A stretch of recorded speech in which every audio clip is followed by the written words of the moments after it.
हरे हर महादेव घरे घर महादेव।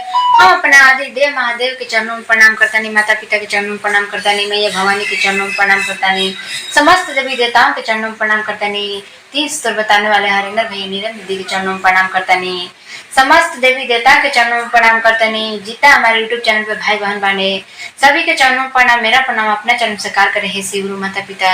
हे भोलेनाथ, आज रात बेटी फिर से एक भजन गाया तारी, जौन भी गलती हुई क्षमा करम हे भोलेनाथ। राव चरण में गिर बनी बार बार प्रणाम करते नहीं हे भोलेनाथ। हमेशा खुश रह, हम सबको के खुश रखम हे शिव गुरु माता पिता। तो देखिए जा दीदी भाई, हम भजन स्टार्ट करता नहीं, ध्यान से सुनो जा। अरे सब कामवा छोड़ के हम चर्चा में आईनी है गुरुजी, अरे चर्चा में आईनी है गुरुजी। सब कामवा छोड़ के हम चर्चा में आईनी है गुरुजी, अरे चर्चा में आईनी है गुरुजी। अरे आचारा पासारी भिखिया मांगतानी है गुरुजी, अरे आचारा पासारी दया मांगतानी है भोला जी, अरे आचारा पासारी दया मांगतानी है गुरु। अरे पति जी के रोज रोजी गरवा दी है गुरुजी, रोजी गरवा दी है भोला जी। अरे हमारो के 16 सिंगारवा दी है गुरुजी, अरे हमारो के 16 सिंगारवा दी है गुरुजी।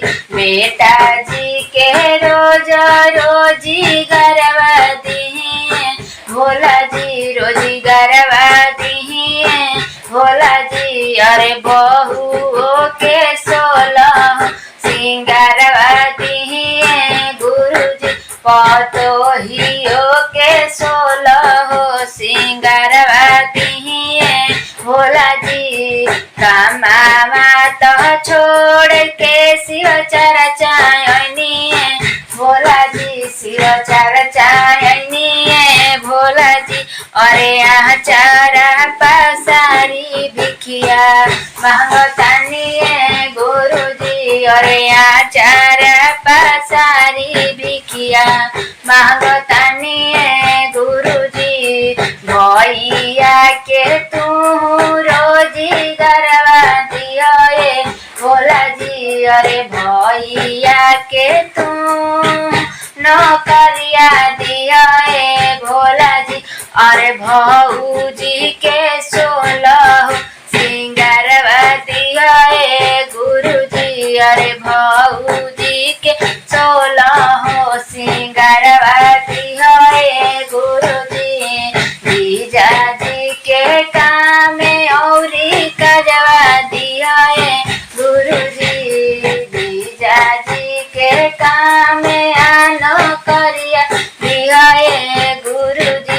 अरे दीदी जी के 16 सिंगारवा दिया है गुरुजी, अरे दीदी जी के 16 सिंगारवा दिया है गुरु। अरे नैहर में मांगिला भाई यह भतीजवा जी, अरे भैया भतीजवा जी। अरे ससुरा में भरल भंडार मांगिए गुरुजी, अरे ससुरा में भरल भंडारवा मांगिए गुरुजी। देवर से ननद खुशहाल रखबे गुरुजी, खुशहाल रखबे गुरुजी। अरे आचारा पासारी भिखिया मांगतानी है गुरुजी, अरे आचारा पासारी भिखिया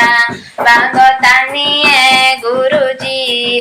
कामावा हम छोड़ के शिव चर्चायनी है गुरुजी, शिव चर्चायनी है गुरुजी। अरे हाथावा तो जोड़ी पाड़ा नाम करिए गुरुजी, अरे सिरावा नामाई पाड़ा नाम करिए गुरुजी भैया हरेंद्र नीलम दीदी के बतिया मानी जी नीलम दीदी के बतिया मानी जी अरे तीन गोरा तनवा के पालनवा करिए भैया जी पालनवा करिए भैया जी दीदी नीलम जी के बतिया मानए बहिना अरे बतिया मानए बहिना तीन सूत्रे